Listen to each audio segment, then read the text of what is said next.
Ciao! Oggi sono in una KIA Optima. In questo video ti mostrerò come attivare e utilizzare il Cruise Control. All'inizio accelera fino alla velocità desiderata e poi premi il pulsante del Cruise Control situato sul volante.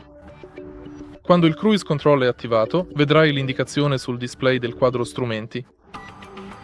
Ora ruota questo pulsante verso il basso per impostare. Per attivare il Cruise Control, ora puoi lasciare il pedale dell'acceleratore e se vuoi aumentare la velocità,